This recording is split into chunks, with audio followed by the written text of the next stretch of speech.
Our Father in heaven, thank you for gathering us once again to study your word. We come unto you asking for grace. We ask that may you bring to remembrance the details that we need to go through.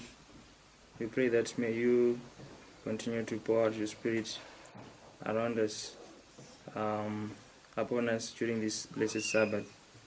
The latter rain in the form of your words. May you help us, Lord, to seek you in the remaining hours of this gathering. May we be able to be blessed, and may all things be said to your glory. Empower us to speak the truth. In Jesus' name, amen.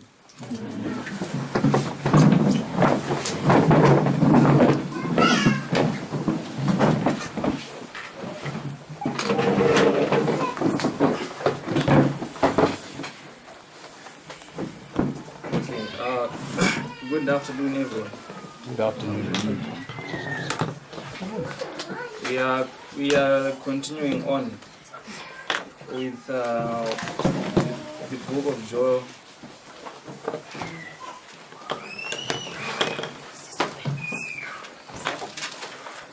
We are looking at the first 4 verses of Joel, first 5 verses of Joel. We have 4 generations that are mentioned in the first 4 verses. And then they take you to verse 5, where we have an awakening call. In verse 5, but what we will do is seek for other references to 4 generations. But how we identify the number 4? The number 4 can symbolize a number of things, but we are looking at it symbolizing a progressive 4. So, what I'm going to do is give you a bit of the information that we ended with yesterday, and then take you to another reference, because we claimed that 4 abominations in Ezekiel 8 are a symbol of the progressive 4 generations of Adventism in Joel. So we will try to see how those two are one thing. That's what we claimed yesterday. So we ended up with the history of 1888 to 1901. So let's go to 20 MR 313, paragraph 1. That's where we'll start. 20 MR 313, paragraph 1. It reads, "We may have to remain here in this world because of insubordination many more years, as did the children of Israel. But for Christ's sake, these people should not add sin to sin by charging God with the consequence of their own wrong course of action." She is saying this in the context of the events of 1901. She goes on to say, Now if many who claim to believe the word of God learn their lesson that obedience is better than sacrifice, He has showed thee, these rebellious people, O man, what is good. And what does the Lord require of thee but to do justly and to love mercy and to walk humbly with thy God? So what she is saying here is Adventism is supposed to remain 20 MR 313 313. Yeah. 313. She's saying Adventism is going to remain whereas after rejecting the message of 1888. Are we together? Mm-hmm. Because of that rejection of that light in 1888, that's why we are here. Are we together? Mm-hmm. We are here because the message of 1888 failed to do its work. So then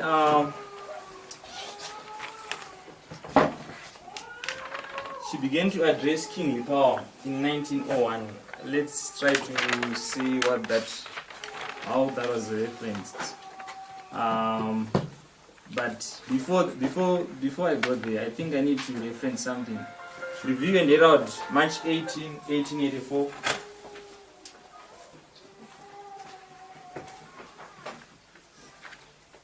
March 18, 1884. Paragraph 13.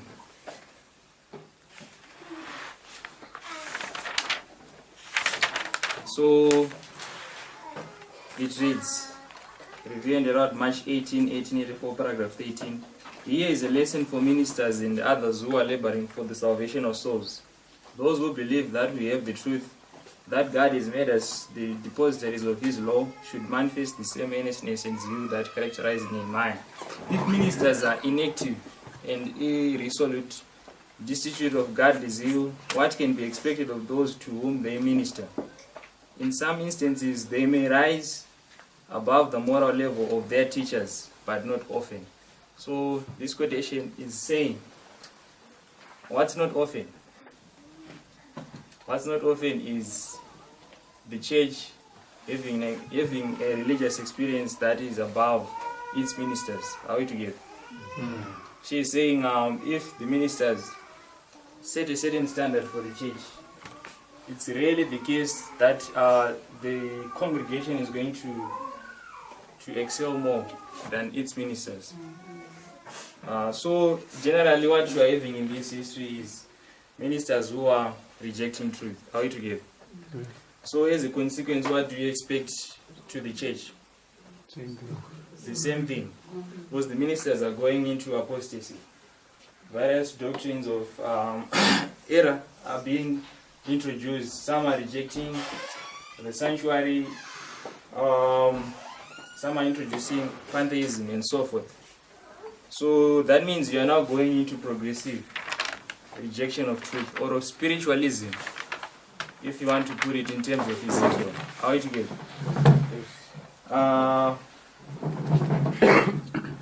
So since 1888, Adventism is like at the point where you have Israel being told to wander into the wilderness. Are we together?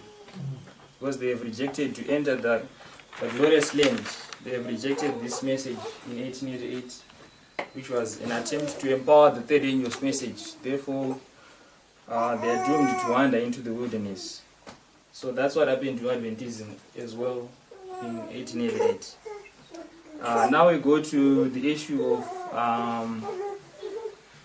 kingly power. I hope to find it just now. Because what happened is 1901, she began to argue for reorganization. Just a moment.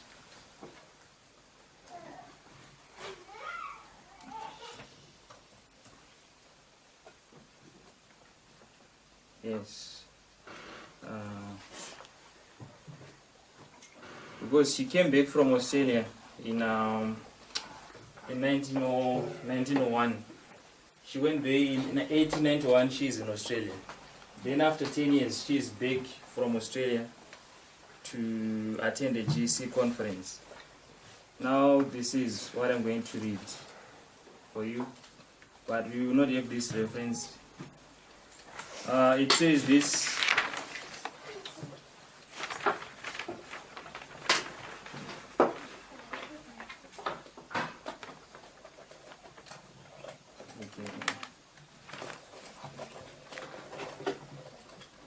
Okay. About the number. Okay, just a moment.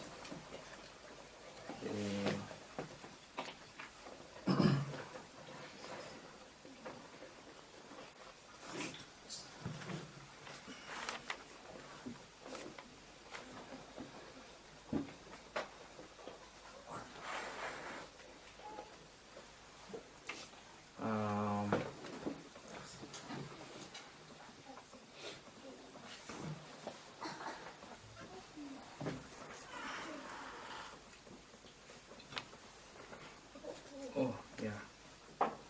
Okay. It says 1901 General Conference session recording, secretary minutes for 1901.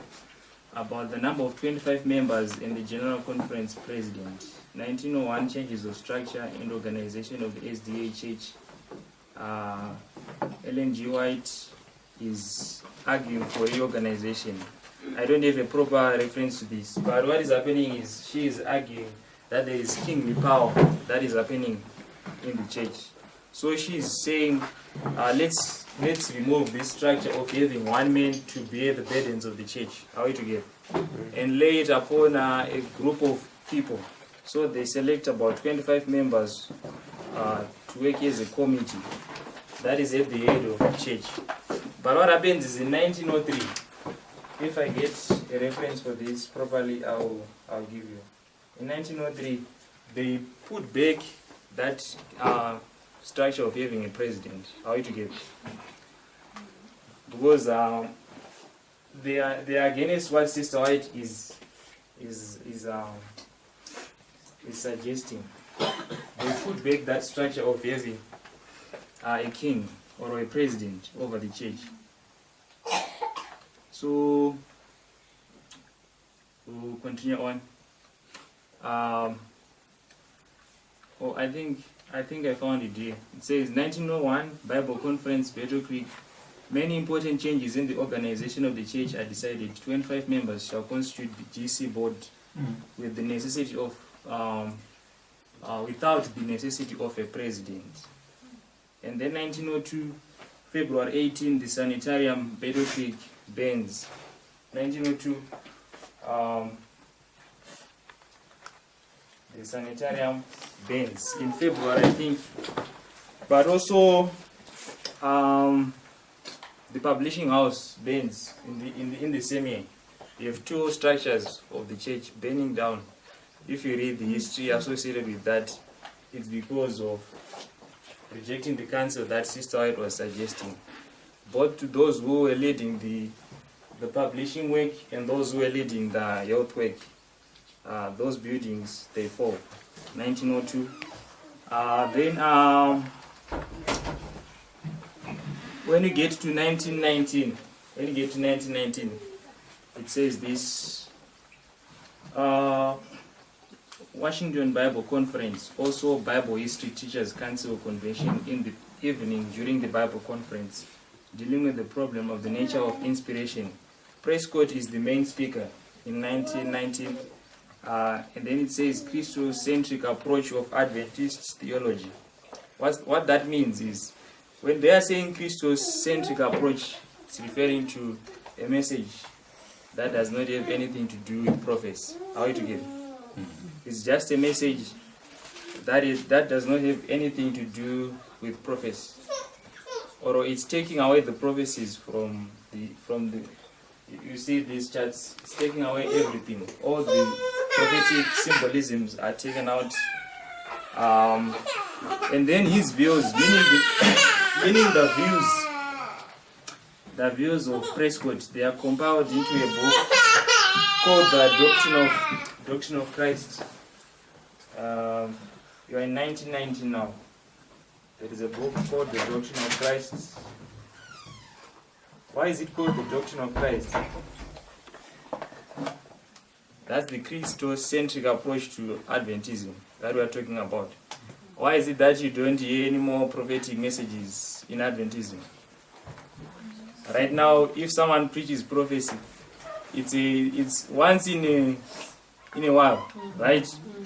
It came back in these histories. That's where prophecy was taken out. So when you get to the generations after these issues, it's something that began here or in this history. And then in 2SM we read about Books of a New Order. This is the first book referencing the Books of a New Order.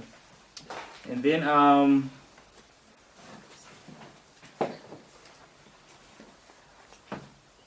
I will need to go back a bit and come back to this.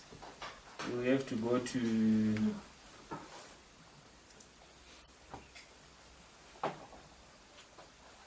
okay. Right, we need to go to a vision which Sister White references. This is in Testimonies, volume 1. We will read page 577, paragraph 2.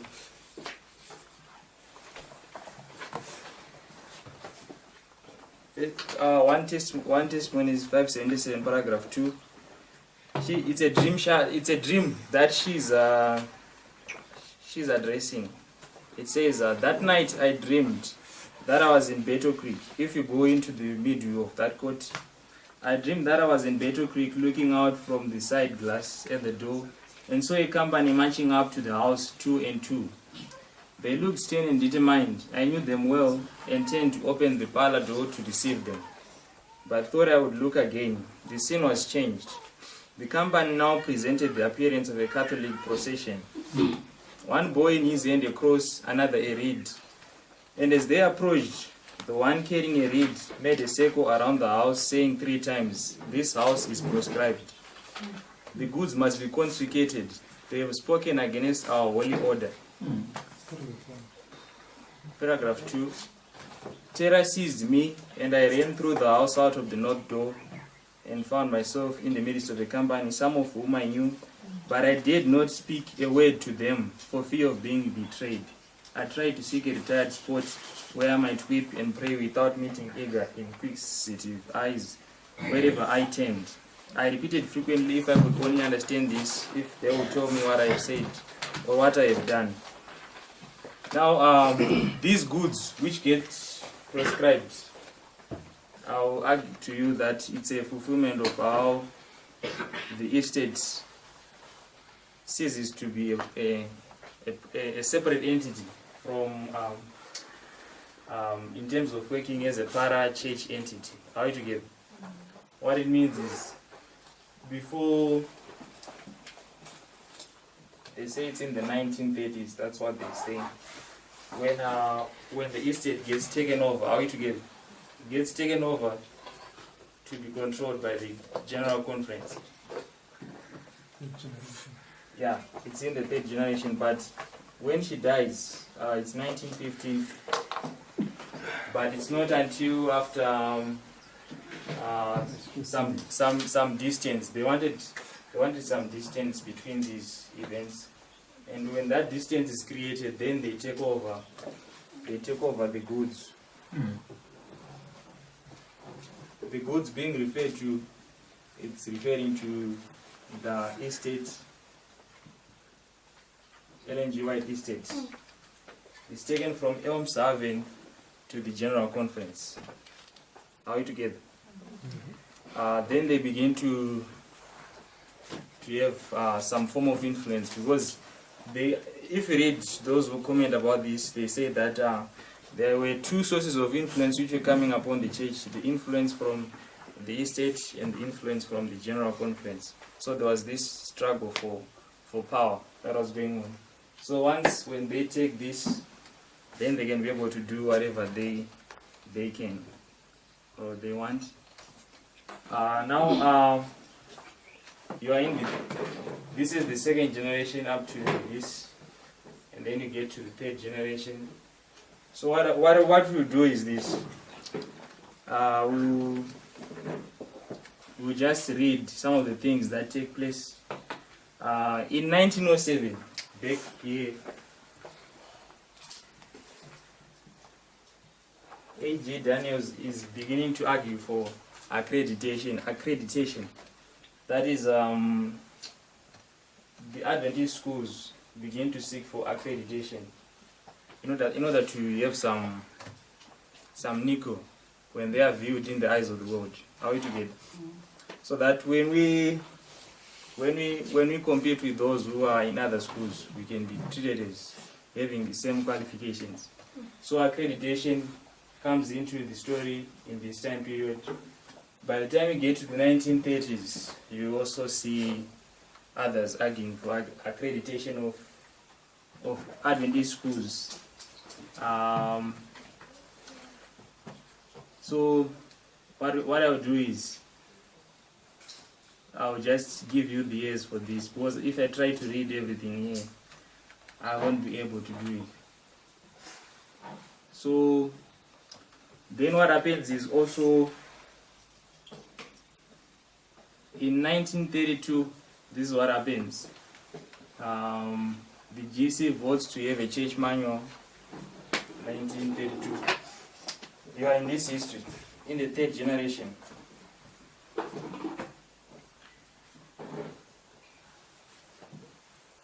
The church manual gets introduced, but all the pioneers are now dead. Are we together? They are now dead. And if they were alive, they would have argued against this, because they identified it as something which formerly was recognized as a step towards going to Babylon, something like that. But gets introduced in 1932. And then you go to 1957. What happens in 1957? We have two people from the Protestant churches. There's a man called Walter F. Martin and Gray Barnhouse. Walter Martin and Gray Barnhouse, they come to Adventism, and then they ask the leadership, then, which was there was Leroy Fromm and another man, Reed and what? Anderson. And Anderson. So these men from Babylon, or from the Protestant churches, they come to inquire of our doctrines. Because they want to write a book. Are we together? They are in the process of writing a book called The Kingdom of the Cows. So they want to add Adventism into that book as one of the cults that they think are cults in this history. So then they publish what they call Questions on Doctrine. Questions on Doctrine.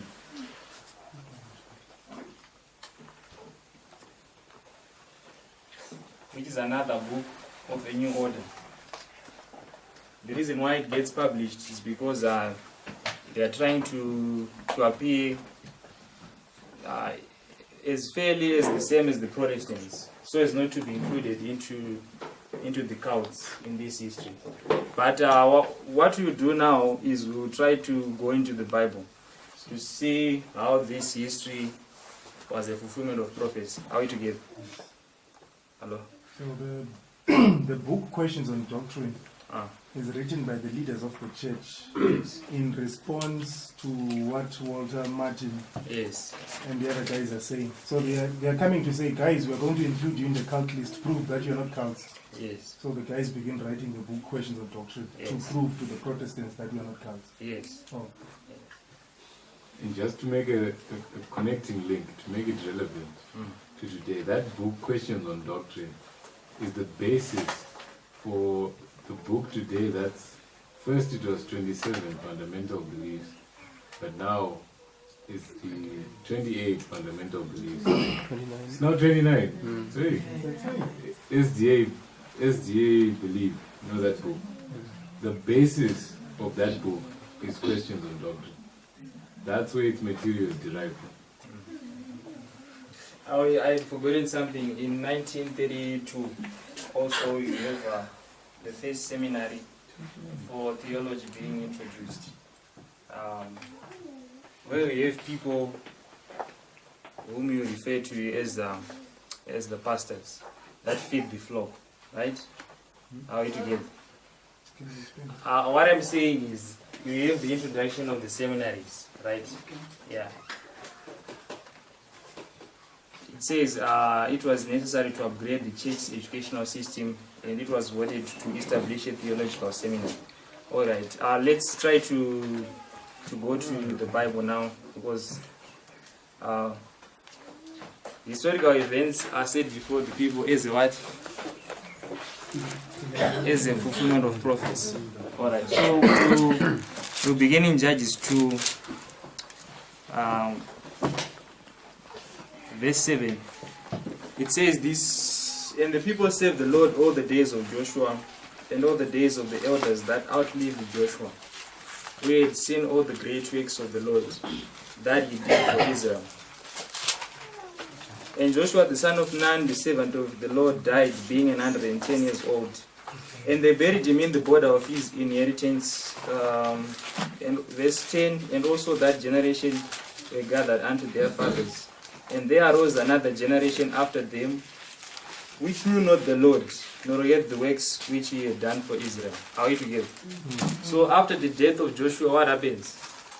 There is a new generation that comes into the story. And this new generation does not know the Lord. Neither his works. Neither his works. Doesn't know the Lord, neither the history of his works with his church. Right? So we can argue that who is Joshua in the history of Adventism? Sister White. So after the death of Sister White, what do we have? The new generation that does not know the Lord. It begins to express how they do not know the Lord. As you progress in this history. So, and then we'll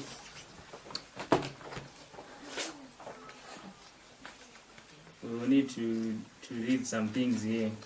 Now, I said that Ezekiel is expressing the 4 generations in a progressive 4. So, where is the first mention of a progressive 4? From righteousness to unrighteousness. Where is the first mention? In the Bible. In the Bible or in sacred history? Eden. In heaven. In heaven. Heaven is the first reference for this. So we'll go to great controversy. I'll go to great controversy 497. We'll just read it.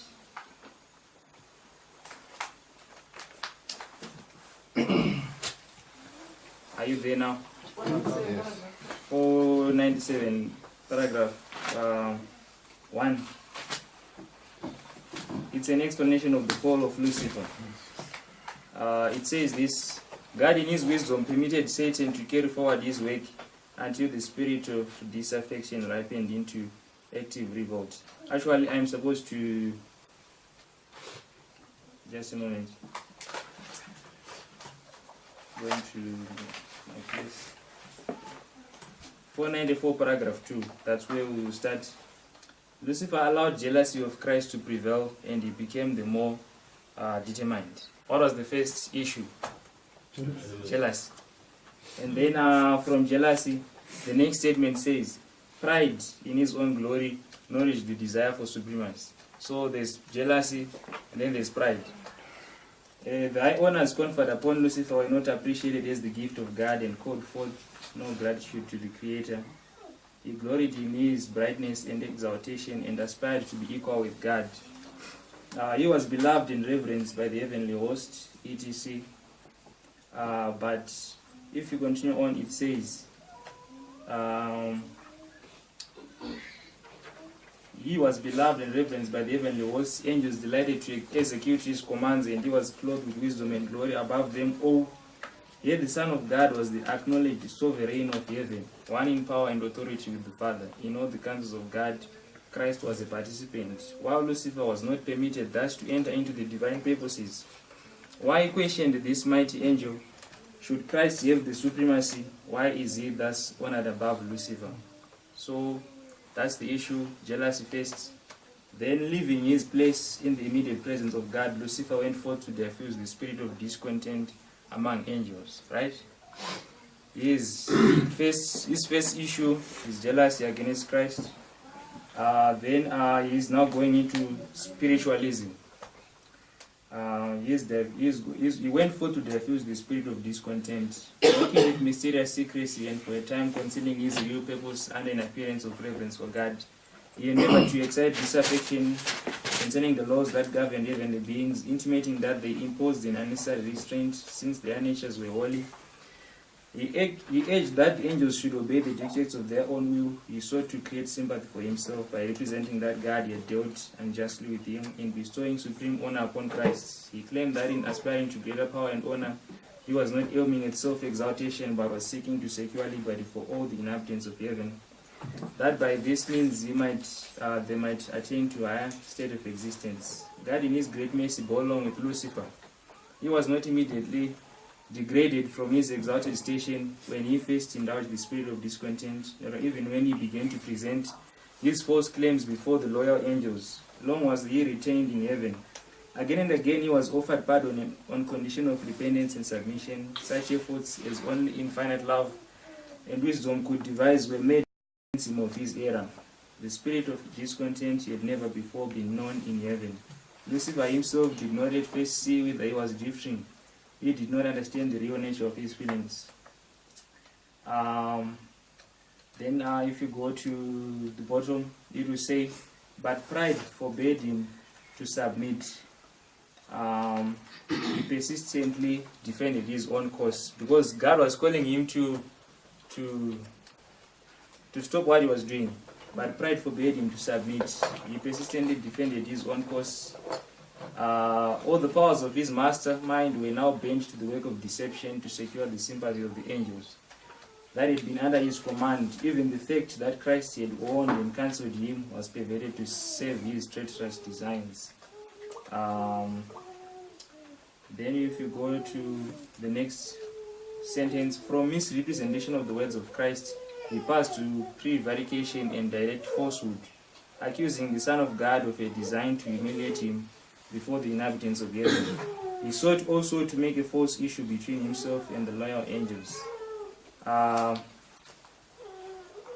From misrepresentation of the words of Christ, he passed on to prevarication and direct falsehood. So what's his first issue? Jealousy. Jealousy and pride, right? Then it goes to Spirit of discontent. it is spiritualism, right? Then it goes on to he creates a new message. And then he ends up cast out of heaven, right? He gets cast out of heaven.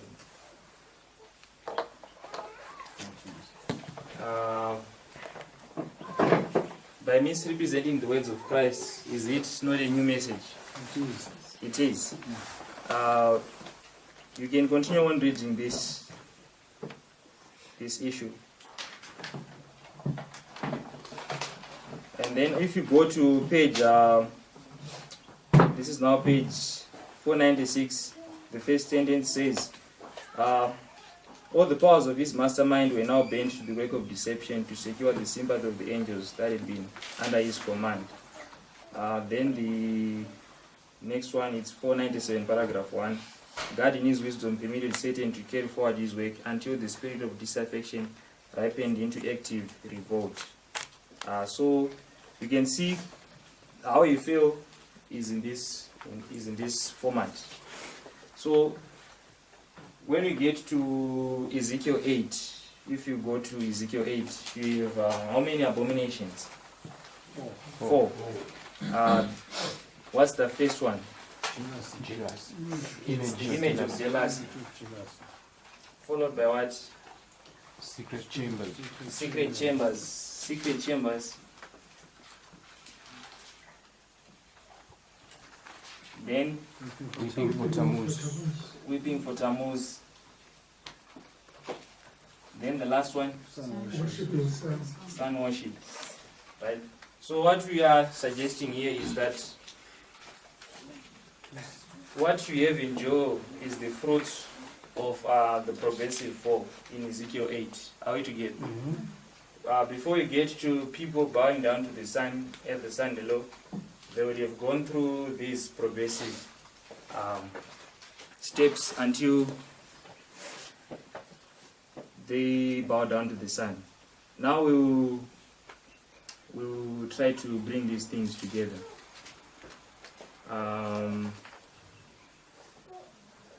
We will read a quotation. This is Testimonies, Volume 5, page 211.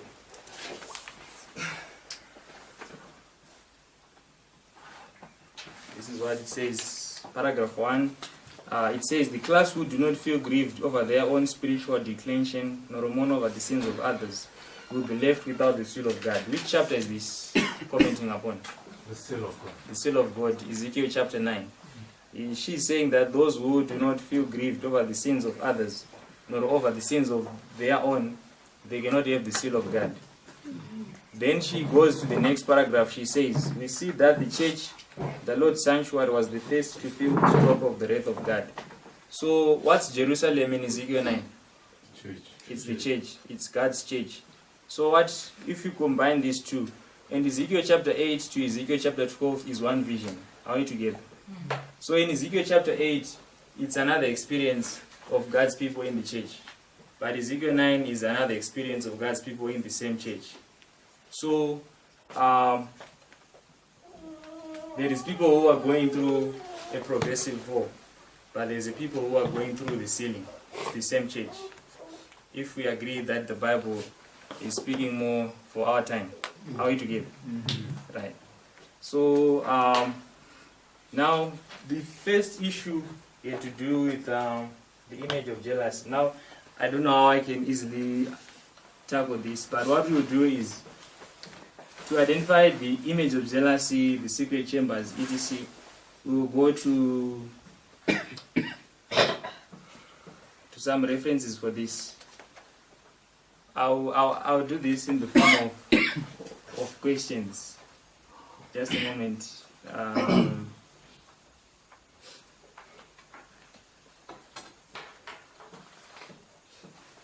We'll try to give you some references.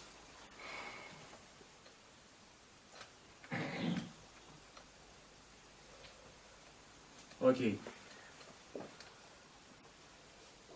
I've located the place.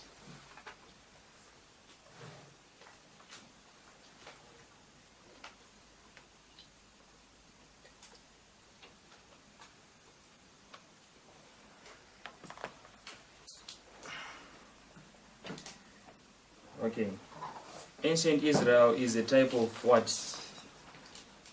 Modern Israel, right? Now let's try to have this thought in place.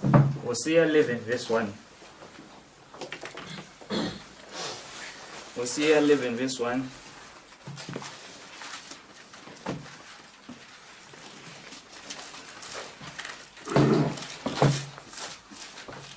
Hosea chapter 11 verse 1. When Israel was a child, then I loved him and called my son out of Egypt. Right?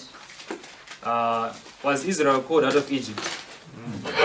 Yes, Israel was called out of Egypt. And it was led by Moses to Canaan. Are we together? Now, was modern Israel called out of Egypt? Yes. Let's read 7 Testimonies 1:38.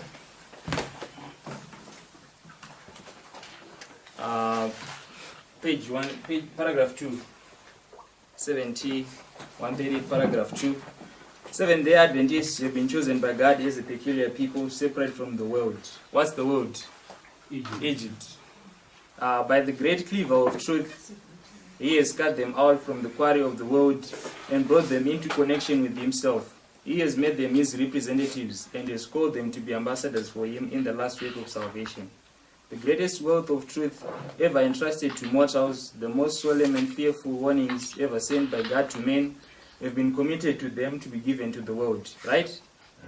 The greatest truth are always given. The greatest light is always given to God's people to be committed to the world. Right? And then it says, and in the accomplishment of this work, our publishing houses are among the most effective agencies. Fine. So who is SDA? SDA has been called from the world. So it's paralleling Egypt, Israel being taken out of Egypt, and then they go through which sea? Red Sea. What happens at Red Sea? What happened at Red Sea? They are disappointed. All right. So go to Great Controversy 457.2.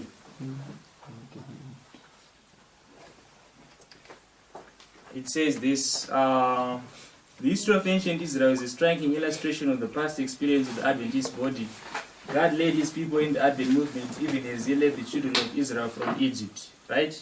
She is explaining that what happened to ancient Israel is what happened to modern Israel, which is SDA. And then she says, in the great disappointment, their faith was tested, as was that of the Hebrews at the Red Sea. So at Red Sea, you have a disappointment for ancient Israel. And then, in the great disappointment, what's the great disappointment? Where our faith was tested. 1844. So you have parallels between ancient Israel and modern Israel. Let's go to, and according to the first lesson in the morning, what happened after 1844? You were reminded about what? The Sabbath. Wasn't it? 1846.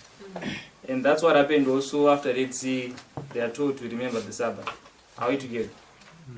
So now when you get to the 1850s, there's something that happens. But before that, you read FE 546.3. 546.3.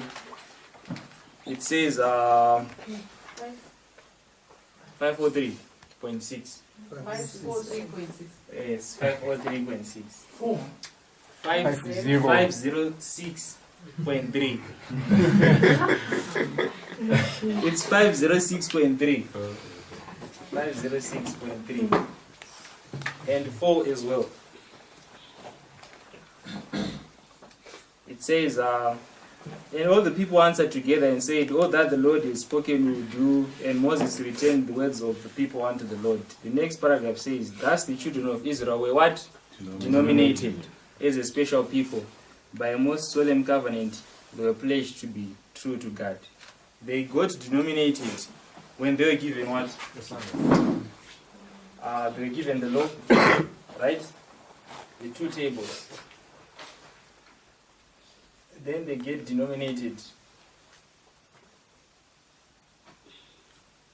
Now let's go to, this is 19 Emara 40.2.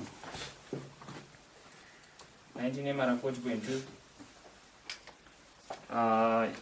It says this: we are Seventh-day Adventists. This is a fitting name, for we keep the 7-day Sabbath and look for the second advent of our Lord in the clouds of heaven, with power and great glory, even with respect to the name, indicating some of the peculiar points of faith distinguishing us from other Christians. We are denominational in keeping the Sabbath that God declares should be kept holy as a sign between himself and his people, to show to the world that we are his peculiar chosen people, a people whom he has denominated. Right? SDAs are also denominated. So, God married ancient Israel, right? And then they were given the 2 tables. Which means also he marries SDAs. And then he gives them how many? 2 tables. Which are those 2 tables? These ones. Right? So they were typified by what? By the 2 tables which were given to ancient Israel. Are we together? That's when you get to 1850. In this history, we now have 2 tables. She has inspiration. I mean, she has quotes which identify that this one was directed by the hand of the Lord. This one was in the Bible, she says, concerning these two charts. Now, but what happens is we go to, this is, we are now into the 4 abominations of Ezekiel 8. Ezekiel 8, verse 1 talks about the image of jealousy, verses 3 to 4. Pamphlets 150, page 21. 150, page 21. We are now into the 4 abominations. Warnings have been given me that the publishing house upon the Pacific coast should not in thought, word, or deed depreciate the office at Battle Creek. Neither should the publishing house at Battle Creek look with envy and jealousy upon the instrumentalities the Lord has established upon the Pacific coast. Plans should be carefully considered in Battle Creek that they may in no case militate against the work in Auckland. But the image of jealousy was long ago set up and has provoked jealousy, which has grieved the Spirit of God. Whatever the image of jealousy is, this quote was in 1894. It's pointing to something which was done a long time ago. That's before 1894. Now, but if you consider the 10 Commandments, which typify the two tables which are given to Adventism, where is the jealousy of God marked it? In the second commandment, right? Exodus 20 says, I'm a jealous God, right? Visiting the iniquity of the fathers unto the third and fourth generation and so forth. But you have an image of jealousy that gets set up in the history of Adventism. So we are suggesting this to be a fulfillment of the 63 chart. But if you read that history, they tell you that they also made the 10 Commandments chart. If you read about how James White did it, he produced 2 charts, and Sister White was silent. Are we together? She didn't say anything about the production of these 2 charts, but concerning this, she says they are inspired. Are we together? Just an additional point. If you look at the quote we just read about the image of jealousy being said, she connects it with publishing. Yes, with publishment. Because she's talking about publishing houses with reference to the image of jealousy. Yes. So it would have to do with something published. But I didn't quite get how it connects with the second commandment. With the second commandment. You mentioned jealousy. We can read Exodus.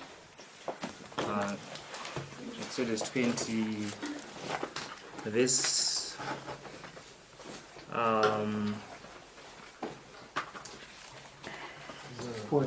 Verse 4 and 5. Thou shalt make unto thee any graven image, or any likeness of anything that is in heaven above, or that is in the earth beneath. Thou shalt not bow thyself to them, nor accept them. For I, the Lord thy God, am a jealous God, visiting the iniquity of the fathers upon the children, unto the third and fourth generation of them that hate me. So God is a jealous God, and his jealousy is associated to his law. You get it? Don't worry, you see how it goes. You can reserve it for Q&A as well. Lord willing. Now the secret chambers. This generation is associated with the image of jealousy. This generation. Now in the second generation, you are associating it with spiritualism. Let's go to Desire of Ages 631. Desire of Ages 631.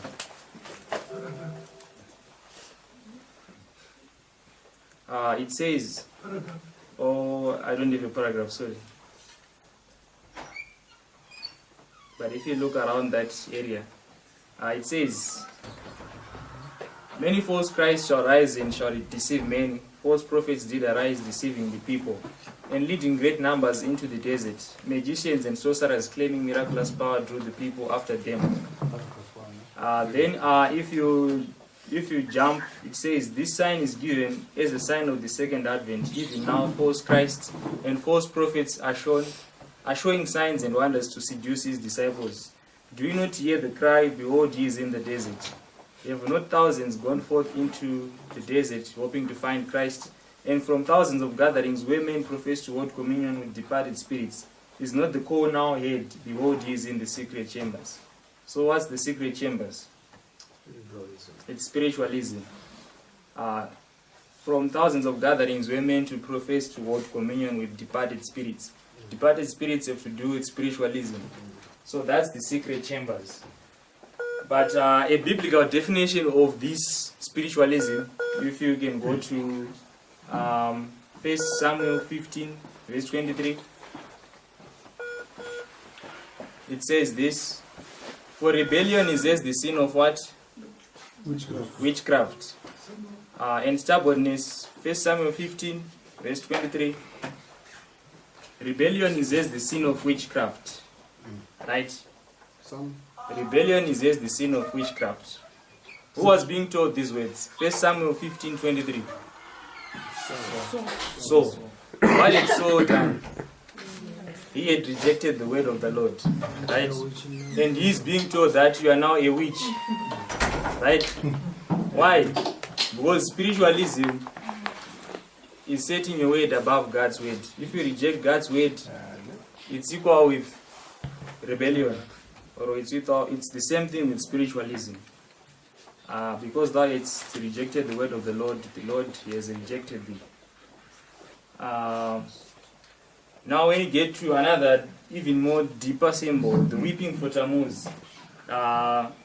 This one we would do with the sources for this pagan issue.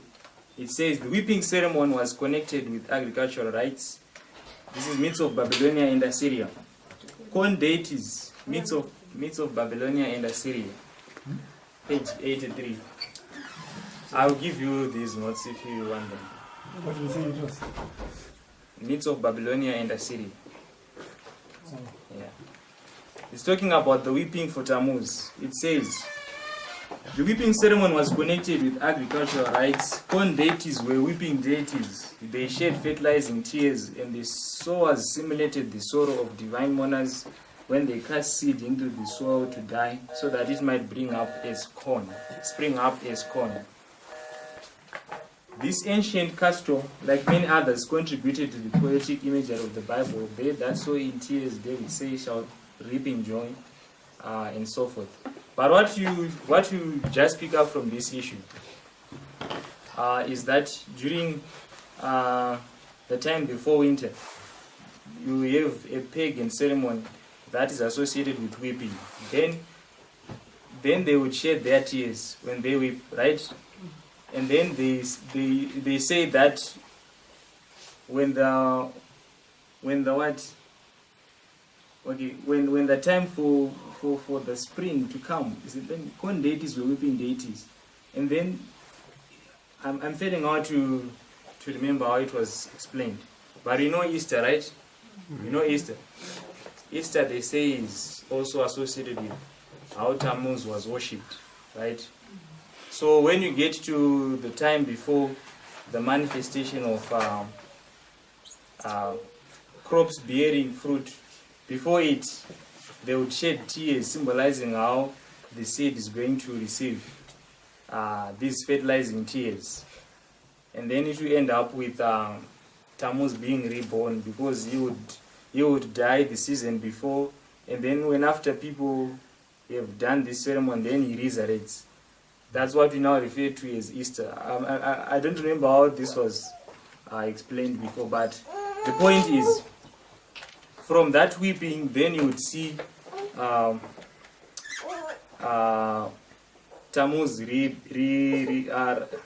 rising again after his death. The death of Tammuz, and then after some time he rises because the weeping ceremony has been done. Don't worry, I will try to see how I can properly say this, maybe in the question and answer session. You have something? Just a quick one. If you notice that weeping is associated with agriculture, did you all see it? It's associated with agriculture and a crop. Now, what causes things to spring forth, to bud? Rain. It's rain. So when you're weeping for Tammuz, that's an opposite of the true rain. Yes. That's a false message. You see? Yes. So what he is explaining is, when you get to this ceremony of weeping for Tammuz, it's symbolizing a time where you have a new message.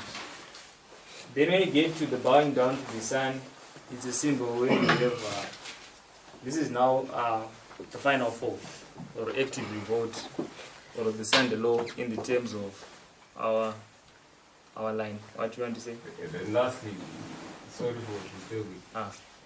Who does history believe that, or what do they say about Tammuz? He was the son of who? Nimrod and Semiramis. So he's the son. Yes. He's a type of false Christ. Yes. Because your Father, the Son, the Holy Spirit. Yes. And what's being marked there is when, in 1919, when the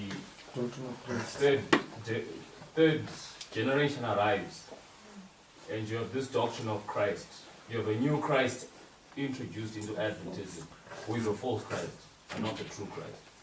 Because Christ without prophecy is not the true Christ. So do you get the antitype?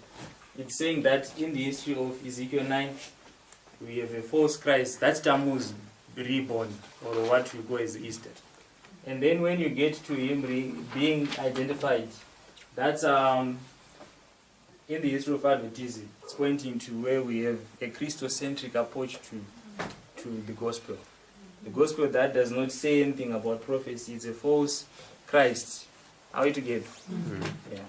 That's how we are connecting these issues.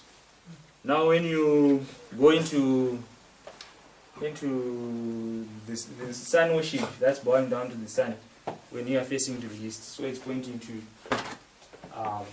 the final generation. Let's put it here. The fourth generation. This one will take you from, I'll put 1989, all the way to the close of probation. Right? So now in the fourth generation. So we are tying all these things together with Joel, Ezekiel, and the fall of Lucifer, right? That's 3 witnesses. So you can go and confirm if that is illustrating a progressive fall where you see people being Sunday keepers, if it's Adventism. But you see that all steps, when you begin to the first 4, Lucifer was rejecting who? Christ. What about Saul? Saul was rejecting who? God himself, or the king. Yes, as well. Who else fell? Yes, you'd see all those people who are identified with an initial 4. They are rebelling against either God or Christ. Or Adventism. The rebellion of Adventism is a rejection against who? Sister White. Are we together? It's a rejection against a leader. Is Sister White a leader of Adventism since 1844? Yes. When you reject Sister White, you are beginning to fall. You are going through a progressive fall, even if you do not know it. Right? So now, so the number 4 is a symbol of a progressive fall. Before I forget this, maybe we should read PK 714. Someone can go to PK 714.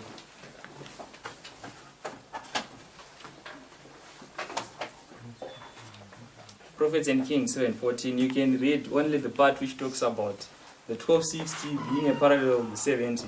Those who know this quote.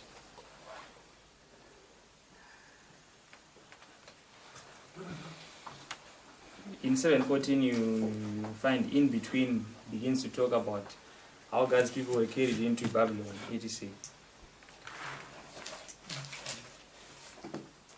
The Church of God is free to carry forward to completion the divine plan for salvation of the lost race. For many centuries, God has suffered a restriction of liberties.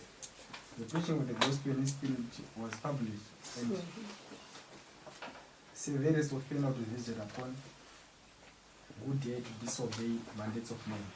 As a consequence of the Lord's great moral vineyard was almost wholly unoccupied. The people were deprived of the light of God's word, and the darkness and error and superstition threatened to blot out the message of true religion. God's church on earth was very incapable during this long period of relentless persecution, as were the children of Israel held in captivity in Babylon during the period of the exile. Okay, so the point is, she is saying the time period for the 70 years, right, is a parallel to which time? is a parallel to which time? The 1260, right? This is captivity in Babylon, right? This is captivity in spiritual Babylon, right? The 1260. But before the 1260, what do you have? Before the 1260, we have which church? Okay, which is the first church? Ephesus. Then after Ephesus, Smyrna. Then after Smyrna, Pergamos. Then after Pergamos, Thyatira. Right. Now, if you take this to the time of Israel, who becomes the symbol of the first church? Moses. Then after Moses, the judges. Then after the judges, the kings. Then after the kings, captivity. They go to Babylon, right? So what we have here is the number 4, Ephesus, Smyrna, Pergamos, and then Thyatira, which is the time period of captivity. So, but what have they gone through? A progressive fall. Ephesus has fallen, and Pergamos, until you get to the darkness of Thyatira. Moses, then the judges, then the kings. If you read, let's go to Judges 21. Judges 21 verse 25.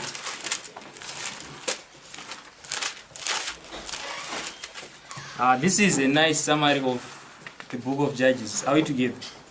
Are we together? Yes. Let's read it. Judges 21 verse 25. In those days there was no what?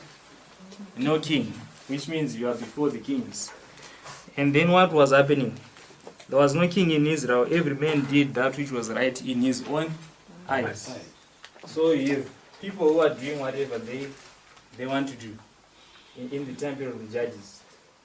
That's a generation before what? The kings. Before Moses. Okay, that's the generation after Moses, right? And then what's associated with the kings? Compromise. And then what's associated with Pergamos? It's compromise as well. The compromise between paganism and what? And papalism. That's in the time of Constantine.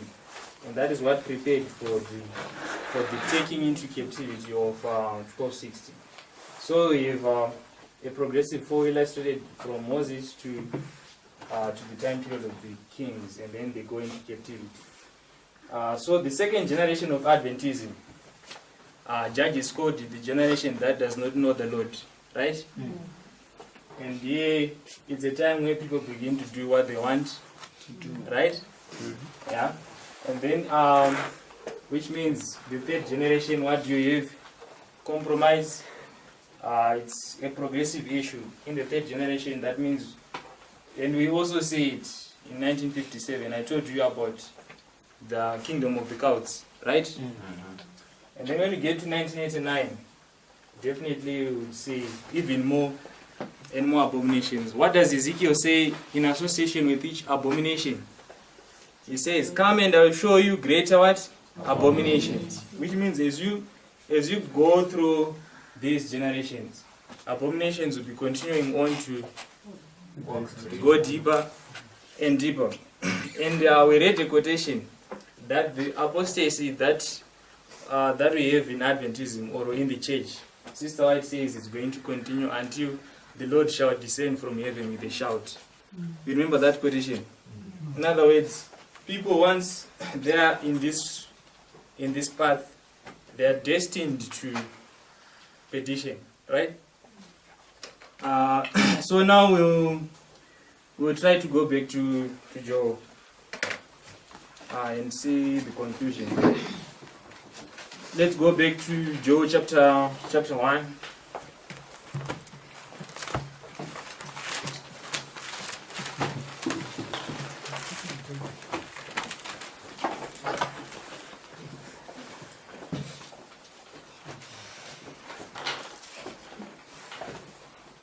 By the way, how did Matthew identify the fourth generation? Okay, let's read Matthew 4. Was it Matthew 4? Matthew 3. Matthew chapter 3, verse 7, right? Matthew chapter 3, verse 7 reads, "But when he saw many of the Pharisees and the Sadducees come to his baptism," are we together? We are now in the 4th generation prophetically of the time of Christ. And then it says, he said unto them, "O generation of vipers, who has warned you to flee from the wrath to come?" Right? Who was warning them to flee from the wrath to come? John. Who was it? Daniel. There's two answers. There's John and Daniel. Who is correct? Both are correct. Yes. But Daniel, in Daniel 9, he identifies a prince that is to come with the flood in Daniel 9. He's pointing to the destruction of Jerusalem. Right? That is where they were supposed to get the warning. Are we together? But what were they saying? Let's continue on. Verse 8. "Bring forth therefore fruits meet for repentance." By the way, why was he calling them vipers? Okay, in Genesis chapter 3, verse 15, who is the viper? Satan, right? "I'll put enmity between thy seed and your seed." Which means I'll accomplish the everlasting gospel in which generation? The 4th generation. When you get to the 4th generation, that is the generation where the everlasting gospel is accomplished. Two classes are separated for eternity, right? Those who are representing Christ or the children of Satan, the vipers. If you read selected messages, it will tell you that the everlasting gospel is the same gospel that was declared in what? In Eden. That there will be two classes all the way until you get to the end of the world. "And think not to say within yourselves, we have Abraham to our father," right? "For I say unto you, that God is well able of these stones to raise up children unto Abraham." So what were they saying? The 4th generation always says, we are the children of Abraham. Are we together? In other words, it says, we are in the books of Adventism. Therefore we are saved. Therefore we have a right to salvation, because we are baptized into Adventism. So when you get to the 4th generation, it's a generation that claims to be the children of Abraham. But God says, "I'm well able to raise up children unto Abraham without you, because he can pass you by if you are not willing to cooperate with him in the work of salvation." He is able to raise the 144,000 by using other people. Are we together? Yes. Because the call to Adventism is a call also to be among the 144,000.